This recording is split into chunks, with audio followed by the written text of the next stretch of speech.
कार्यक्रम में हम रुख करते हैं। सुलखान सिंह साहब हमारे साथ मौजूद हैं, उत्तर प्रदेश के डीजीपी रह चुके हैं और अपने बोल्ड स्टेटमेंट्स के लिए काफ़ी जाने जाते हैं। सर, आपका स्वागत। आप तो चलिए बड़े वो सौभाग्यशाली लोगों में रहें जो पूर्व डीजीपी लिख सकते हैं, या आप रेगुलर डीजीपी रहे हैं। ये एक्टिंग डीजीपी के आने से फोर्स के मनोबल पर क्या प्रभाव पड़ रहा है, इससे समस्याएं क्या आ रही हैं, और यूपीएससी पैनल भेजे जाने के बजाय अब राज्य सरकार खुद ही तय कर लेना चाहती है, तो इसको आप किस तरह से देखते हैं, जो कुछ भी चेंजेस ओवरनाइट किए गए?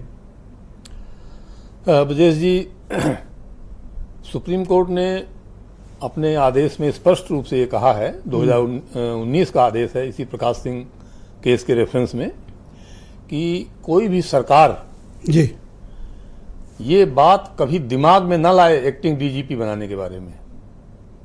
ये उसके संदर्भ में था। जो वर्ड यूज किए हैं उन्होंने, वो लिखा है, no state government shall ever conceive of the idea of appointing DGP in acting capacity.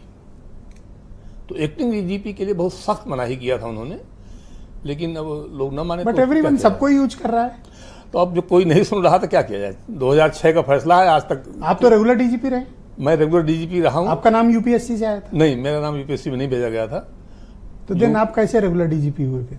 Regular जैसे अपॉइंट कर दिया गया तो रेगुलर हो गए। उस पर कोई अड़चन नहीं? बाई चांस मैं सबसे सीनियर था उस समय, तो किसी ने क्वेश्चन नहीं किया, लेकिन यूपीएससी के सबसे पहला केस जो भेजा गया यहाँ पे, वो हितेश चंद्र अवस्थी का था। ओके। उसके पहले सब बिना नाम भेजे होते रहे हैं। तो क्या ये नियमों के मुताबिक होता था? नहीं, वो सुप्रीम कोर्ट के निर्देश का उल्लंघन था बिल्कुल। जो है, इवन आपका भी अपॉइंटमेंट उल्लंघन था? आप टेक्निकली हमारा भी उल्लंघन में था। My God. लेकिन अगर भेजते तो ऑनेस्ट पर्सन आप एक्सेप्ट तो कर रहे हैं। हमारा नाम तो रहता ही, भाई सबसे ऊपर थे तो नाम तो यूपीएससी से भी रहता ही। तो एक्टिंग डीजीपी से नुकसान क्या क्या हुआ? अनिश्चितता होती है, लोग पूरा ट्रस्ट नहीं करते हैं। ये महकमा बड़ा संवेदनशील महकमा है। ये छोटी छोटी बातों का संज्ञान लेता है नीचे तक।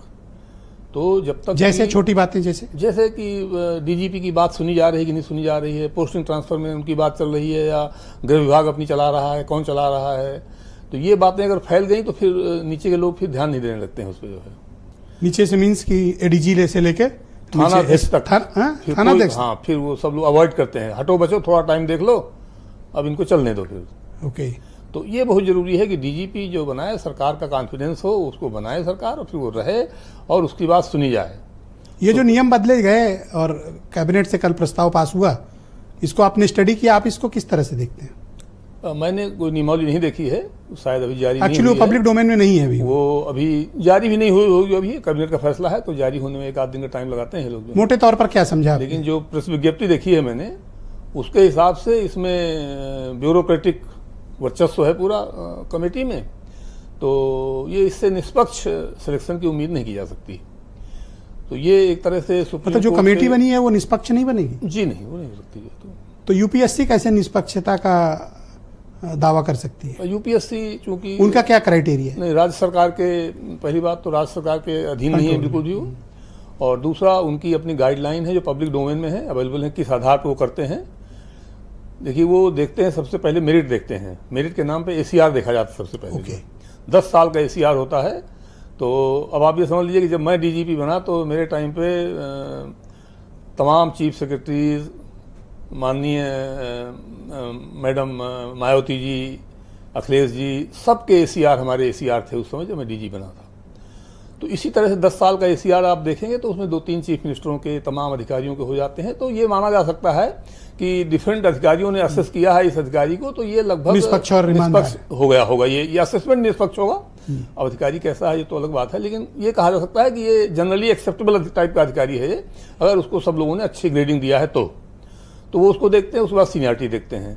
उसके बाद वो लोग ये देखते हैं कि इस अधिकारी ने सभी संवेदनशील टाइप की पोस्टिंग की है कि नहीं की है, क्या वो लगातार। सर, एक मेरी जिज्ञासा है जी, ये सरकार यूपीएससी में नाम भेज, जैसे भाई प्रशांत कुमार को बनाना है, ओके बनाइए, आप पैनल में नाम भेज दीजिए, यूपीएससी से अप्रूव करा लीजिए, या डीएस चौहान को बनाना था, या राजकुमार विश्वकर्मा, विजय को, किसी को भी बनाना चाहते हैं, पैनल में नाम भेज दीजिए, आ जाएगा, बना लीजिए। भेजने में क्यों, क्या परेशानी है? चूंकि यूपीएससी मेरिट और सीनियरिटी के आधार पर करता है, तो वो टॉप रिस्क है। 6-7 से नीचे ज्यादा तो नहीं जाएगा। ओके।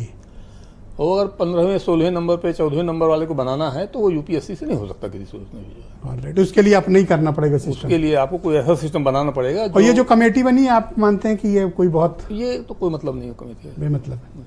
ऑलराइट, मेरे साथ AK जैन साहब भी मौजूद